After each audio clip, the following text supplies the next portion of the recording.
Salut à tous et bienvenue dans cette nouvelle vidéo, j'espère que vous allez bien. On se retrouve aujourd'hui pour faire un petit compte rendu après une dizaine de jours d'utilisation du Huawei Mate 30 Pro. Vous n'êtes pas sans savoir que ce smartphone est commercialisé officiellement en France sans les services Google, c'est-à-dire que nativement nous n'avons pas accès à YouTube, à Gmail, à Google Traduction ou encore à Google Maps. Et finalement la plupart des grosses applications utilisées nativement sur la plupart des autres smartphones Android et iOS ne sont pas accessibles d'origine. Malgré ça, j'ai quand même tenu à tester ce smartphone parce qu'il a vraiment énormément de qualité, il a un superbe écran, une très bonne autonomie, des performances photo et une polyvalence qui est absolument incroyable. Une finition au top et c'est vraiment un produit qui est vraiment très performant. Il aurait été vraiment dommage de ne pas le tester juste parce que celui-ci ne permet pas d'obtenir nativement les produits et les services Google. Alors cette vidéo sera découpée en 6 points distincts, je vais d'abord parler du design, ensuite des performances d'affichage, c'est-à-dire de l'écran. Je ferai ensuite un retour quant aux performances photo-vidéo, à l'autonomie. Et enfin en 6ème point, je parlerai de son interface, de sa surcouche EMUI10 qui tourne actuellement sur Android en version 10.0. Alors pour ce qui est du design, en toute franchise, c'est vraiment l'un des smartphones les plus beaux de l'année, les plus beaux que j'ai pu tester. C'est vraiment une belle évolution du Mate 20 Pro qui était déjà une réussite en soi. D'autant plus que l'encoche est encore un petit peu plus compacte que sur le Mate 20 Pro et celle-ci embarque toujours ce système de Face ID. Cette technologie est vraiment très proche de ce que propose aujourd'hui Apple et c'est aussi rapide et aussi performant. Le dos est également vraiment très joli, après ça reste un avis personnel, mais l'intégration de ces capteurs photo est plutôt bien pensé, c'est plutôt sympathique, en plus ça évite que le smartphone soit bancal dès lors que vous le posez sur une table, quand vous pianotez sur un SMS ou quoi que ce soit. Et du coup je trouve que c'est l'intégration la plus logique et la plus équilibrée sur un smartphone. Pour ce qui est de l'intégration de l'écran, cette dalle est vraiment super courbée, c'est assez troublant au départ. Comme vous le savez, il n'y a pas de touche physique pour gérer le volume, il suffit de tapoter 2 fois sur les côtés de l'écran, que ce soit côté droit ou gauche, donc pour les droitiers et pour les gauchers, aucune distinction, ça fonctionne dans les deux cas.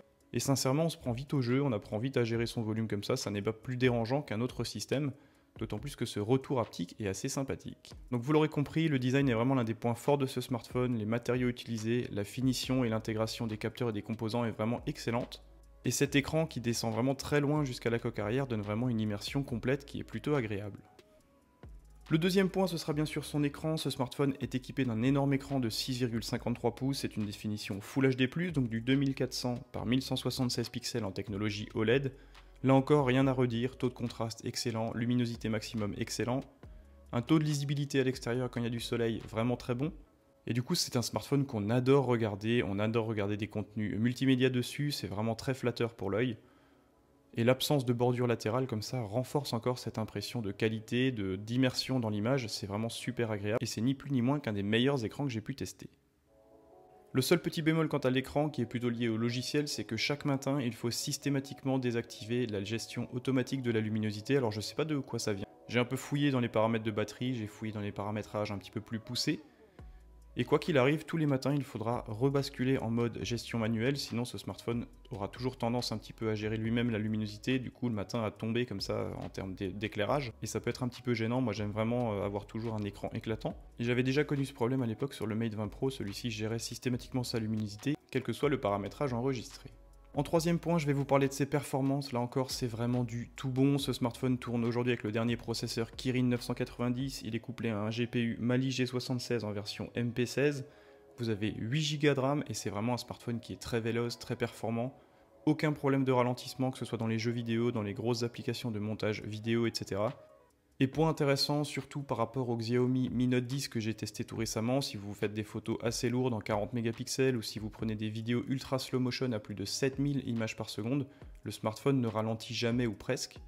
Et c'est vraiment un plaisir d'avoir un smartphone qui est développé de manière adéquate, c'est-à-dire qu'il y a des performances d'enregistrement et d'écriture en adéquation avec ses performances photo, ce qui n'est pas le cas sur un Mi Note 10 qui est censé le concurrencer, dans le sens où dès que vous faites une photo avec les 108 mégapixels, le smartphone mouline pendant 7, 8, 10 secondes. Là, aucun problème de latence, c'est vraiment un smartphone qui est très performant et qui a été développé intelligemment.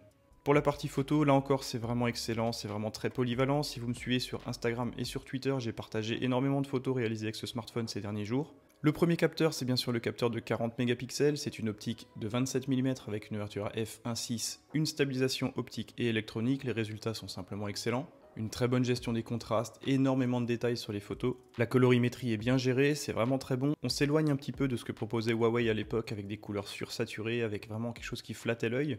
Je trouve qu'avec ce smartphone, Huawei se rapproche un petit peu de la réalité et devient vraiment un des meilleurs photophones du moment. Le second capteur, c'est un capteur de 8 mégapixels avec une optique de 81 mm et une ouverture à f2.4, donc c'est un téléobjectif 3 fois. Et pour une fois, le maintien du détail est encore présent, c'est vraiment un produit qui fait d'excellentes photos, que ce soit sur une focale grand angle, ultra grand angle ou en téléobjectif, et la perte de détail malgré une petite définition de 8 mégapixels est plutôt acceptable, d'autant plus que cette optique est stabilisée. Enfin, le troisième capteur est un capteur de 40 mégapixels, là encore, c'est une optique ultra grand angle avec une focale de 18 mm et une ouverture à f1.8, donc plutôt lumineux pour une optique de ce type-là. Là encore, les résultats sont plutôt bons, on n'a pas une perte de saturation des couleurs, on n'a pas une perte de contraste ou de piqué, ça reste une optique qui est vraiment utilisable et qui n'est pas simplement un atout marketing, c'est vraiment une optique qui a sa place sur ce module photo et qui peut vraiment être utilisée pour créer des photos assez sympathiques, créatives et en plus de qualité. Et enfin pour finir, le quatrième capteur photo au dos est un capteur TOF, donc c'est un capteur Time of Flight, donc temps de vol. Ce capteur n'a pour but que de définir clairement la distance entre le sujet et l'appareil photo pour générer un bokeh, un flou d'arrière-plan le plus précis et le plus réaliste possible. Là encore en mode portrait, on est plutôt bon, même si un Pixel 4 aujourd'hui fait quand même un petit peu mieux. Le bokeh est toujours un petit peu trop agressif, trop présent et beaucoup trop contrasté entre le sujet et le fond de la photo. Quoi qu'il en soit, ça permet quand même de réaliser des photos plutôt agréables et plutôt sympathiques. Seul petit bémol dans la partie photo, si vous êtes comme moi assez intéressé par les modes macro sur ce smartphone, comme le Mate 20 Pro le proposait à l'époque, celui-ci est un petit peu moins bon, il n'y a pas de mode macro automatique directement dans les réglages, ce que le Mate 20 Pro faisait très bien, et hélas ils n'ont pas repris cette fonctionnalité sur ce smartphone, du coup les photos en gros plan ne sont pas d'excellente qualité, un petit peu moins bonnes que l'était le précédent, c'est-à-dire sur le Mate 20 Pro. Pour la partie vidéo, là encore c'est plutôt bon pour un smartphone Android, vous pouvez filmer en Full HD à 30 et 60 images secondes, vous pouvez également filmer en 4K à 30 et 60 images secondes. Alors bien sûr, on n'est pas au niveau d'un iPhone 11 Pro en termes de stabilisation et en termes de rendu vidéo, il y a quand même toujours un petit peu des ralentissements dans le traitement, pourtant les processeurs sont vraiment performants aujourd'hui, mais on sent quand même que Apple a quand même quelques mètres d'avance encore dans cette course-là. Mais quoi qu'il en soit, ça permet de faire des vidéos plutôt propres et plutôt jolies malgré tout. Petit bémol sur le ralenti à plus de 7000 images secondes, c'est quasiment pas exploitable, il faut vraiment énormément de lumière pour sortir une vidéo agréable. Et en plus la section enregistrée est vraiment très courte, du coup ça donne des vidéos qui sont pas forcément exploitables. Mais ça peut être amusant dans une soirée, si vous voulez faire une démonstration, c'est toujours assez impressionnant d'avoir un ralenti à plus de 7000 images par seconde. Le cinquième point de cette vidéo, ce sera son autonomie. Là encore, vous avez droit à une batterie de 4500 mAh avec une charge rapide. Donc c'est vraiment un smartphone qui est vraiment très endurant. Je m'en suis servi pendant 2 jours et demi, 3 jours parfois sans problème. Pourtant, je m'en suis servi quand même relativement beaucoup.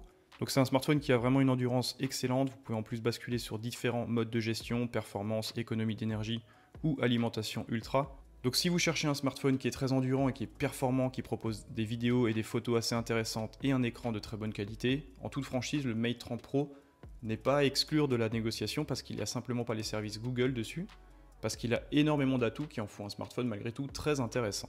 Et enfin pour finir, le point qui vous intéresse certainement le plus, ce sera son interface. Donc comme je l'ai dit, ce smartphone tourne nativement sur Android dans sa version 10, une surcouche EMUI 10, donc vous avez toutes les dernières fonctionnalités, c'est-à-dire une navigation par geste un petit peu optimisée, une modification du design, une optimisation et une amélioration des icônes, etc. Un mode sombre qui est beaucoup plus assumé et beaucoup plus pertinent. Et je trouve qu'il y a vraiment un développement intéressant entre les performances hardware et l'interface software qui est vraiment bien menée. Donc c'est vraiment un produit qui est très véloce, qui donne vraiment l'impression d'utiliser aujourd'hui un produit abouti, bien loin de ce que proposaient Huawei et Honor à l'époque. Donc là, ce smartphone n'a clairement pas à rougir en termes de vélocité, de rapidité par rapport à un iPhone 11 Pro, par rapport à un Galaxy Note 10. C'est vraiment un smartphone qui a sa place dans le haut du panier en termes de performance et d'expérience utilisateur. Alors vous n'êtes pas sans savoir que nativement, il n'y a bien sûr pas accès au Play Store, pas accès à tous les services Google. Du coup, si vous voulez vous en servir nativement, il faudra passer par App Gallery qui est géré automatiquement par Huawei. Quoi qu'il en soit, n'espérez pas trouver énormément d'applications. Sur toutes celles que j'utilise sur tous mes autres smartphones, à part Amazon et Twitter, je n'ai rien retrouvé. Du coup, c'était assez troublant parce qu'à l'origine, je pensais vraiment trouver au moins Facebook, au moins Instagram, au moins Snapchat, au moins ce genre d'application assez basique et finalement répandue sous près de 90% des smartphones. Mais finalement non, c'était vraiment impossible de retrouver ces applications. Alors il y a quelques applications qui y ressemblent, mais c'est vraiment adapté à un public plutôt asiatique, plutôt chinois. Et du coup, on est vite perdu et on se sent vite muselé en achetant ce smartphone au début. Du coup, il y a plusieurs topics sur YouTube qui tournent aujourd'hui sur la possibilité d'installer un pack Google. Du coup, moi, je l'ai fait. Alors, pour être franc, moi, j'ai quand même pris la précaution de générer une adresse mail Gmail uniquement pour ça. Je ne voulais quand même pas mettre tous mes contacts, tout mon historique et tout mon cloud en péril. On sait jamais. Mais quoi qu'il en soit, ça fait plus de 10 jours que j'ai fait cette installation et ça marche vraiment super bien. J'ai vraiment aucun doute finalement quant à la fonctionnalité de ces actions. J'ai vraiment pas l'impression d'être sur un smartphone qui a été bridé et qui a été rejeté par les États-Unis pour avoir une certification des services Google. C'est vraiment un smartphone qui marche comme tous les autres smartphones iOS et Android. Tout est clairement disponible. Les mises à jour en plus sur les Play Store se font automatiquement. C'est ça qui m'a le troublé le plus d'ailleurs. parce que finalement c'est un produit qui maintient ses mises à jour. Comme vous voyez, là je vais faire une mise à jour Instagram. Donc toutes les applications sont nativement tenues à jour, tout s'installe automatiquement et tout est vraiment géré comme sur n'importe quel smartphone Android. Après, le petit bémol, c'est que l'installation du pack qu'on télécharge sur un serveur Google Drive, on ne sait pas vraiment ce qu'il y a dedans. Est-ce qu'il y a des virus? Est-ce qu'il y a des logiciels malveillants dedans? Je ne peux pas vous dire. Quoi qu'il en soit, en termes de fonctionnalité, il n'y a vraiment rien à redire. Google Maps fonctionne également comme sur n'importe quel smartphone. Bref, vous l'aurez compris, c'est vraiment un smartphone qui fonctionne comme n'importe quel autre produit Android. Donc si vous avez un doute de votre côté quant à ça, si vous n'avez pas particulièrement peur de perdre vos données, si vous n'avez pas forcément énormément de choses à perdre dans le cloud ou dans vos contacts, vous pouvez tester la manipulation. Il y a énormément de vidéos qui en parlent aujourd'hui sur YouTube. Ça prend 5 minutes en toute franchise. Il suffit d'avoir un PC ou une clé USB type C par exemple. Vous téléchargez le pack, vous le redémarrez, vous réinstallez un autre pack d'applications et tout apparaîtra directement. Vous n'aurez plus qu'à vous connecter directement sur le Play Store, à télécharger ce qui vous va bien et tout fonctionnera comme sur n'importe quel smartphone pour transformer ce smartphone qui est déjà monstrueux au-delà de ça en l'un des meilleurs smartphones du moment. Et petite surprise par rapport à tout ce que j'avais pu lire, Snapchat fonctionne également très bien. Aucun problème, aucun lag, tout s'enregistre, j'ai accès à mes stories, j'ai accès à tout mon historique de conversation. Du coup, je trouve qu'il n'y a aucune différence entre ce smartphone et un smartphone équipé nativement des services Google. Alors je ne sais pas si c'est un système qui va marcher dans le temps, si on aura vraiment un maintien de ces applications ou si Huawei va sortir un correctif qui va empêcher d'installer ce type de pack sur son smartphone. Quoi qu'il en soit, pour moi, pour l'instant, pour la dizaine de jours où je m'en suis servi, aucun problème, que ce soit la mise en ligne de vidéos, que ce soit du côté du maintien des mises à jour des applications, que ce soit le téléchargement de nouvelles applications. Ça fonctionne très bien, il n'y a pas de lag, il n'y a pas de fermeture inopinée d'applications, c'est vraiment super pratique, super intéressant. Et ça fait de ce smartphone le meilleur smartphone Android du marché. Pour moi, clairement, c'est vraiment une bête de course très intéressante. Donc pour finir, je vais vous donner les points forts et les points faibles de ce smartphone que vous avez certainement déjà pu reconnaître lors de ma présentation initiale. Donc en point fort, déjà ce sera sa finition, matériaux utilisés, design général, c'est vraiment au top, après même si le design, ça reste un avis personnel. Deuxième gros point fort, c'est son écran OLED, vraiment taux de contraste excellent, colorimétrie excellente, luminosité vraiment appréciable, en plus le fait qu'il n'y ait pas de bordure sur le côté, ça renforce un petit peu l'immersion de l'utilisateur, c'est vraiment un des plus bels écrans du marché. Point intéressant en plus par rapport au Mate 20 Pro, malgré le maintien de l'utilisation Face ID, ils ont quand même réduit massivement la taille de l'encoche, donc ça c'est encore un petit peu plus intéressant. Troisième point fort, ce sont les perfs, le Kirin 990, 8 Go de RAM, le GPU utilisé c'est vraiment très bon, donc n'ayez aucune crainte si vous voulez faire tourner Fortnite ou tous les gros jeux ou toutes les grosses applications, ça ne ralentit jamais, même en traitement photo à plus de 40 mégapixels, même en traitant des vidéos 4K à 60 images secondes, aucun problème de latence. Quatrième point fort, ce sera la photo, clairement. En plus d'être très polyvalent, tout ce qu'il fait est très bien réalisé. C'est pas surjoué, il n'y a pas des contrastes qui sont exagérés, il n'y a pas une colorimétrie qui est exagérée. Il y a énormément de détails, il y a vraiment une colorimétrie qui est top. Et le fait d'avoir des grandes ouvertures, f1.6 sur le capteur grand angle et f1.8 sur le capteur ultra grand angle, en font que c'est un smartphone qui réalise tout très bien, même s'il n'y a pas forcément de lumière. D'autant plus que la montée en ISO est plutôt bien gérée. Le cinquième point fort, ce sera son autonomie, avec une batterie de 4500 mAh, c'est vraiment un smartphone qui est très endurant. 2 jours à 3 jours d'utilisation sans problème, en plus il se recharge plutôt vite, en moins de 2 heures grâce au chargeur fourni d'origine, et point intéressant, ce smartphone est compatible avec la charge sans fil.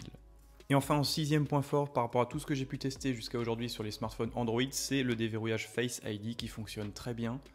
Vraiment très bien, vraiment aussi bien que sur un iPhone 11 Pro, que sur un iPhone 10, que sur un iPhone 10S. Le paramétrage est très rapide, ça fonctionne très bien, ça ne rate jamais.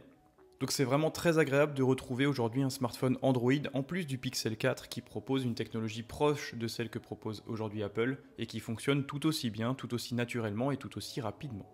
Quelques points faibles, même s'ils ne sont pas rédhibitoires. Le premier, c'est l'absence d'une prise mini jack 3.5. Ça encore, on peut le comprendre aujourd'hui en fin 2019. Par contre, il n'y a pas d'adaptateur fourni d'origine dans la boîte.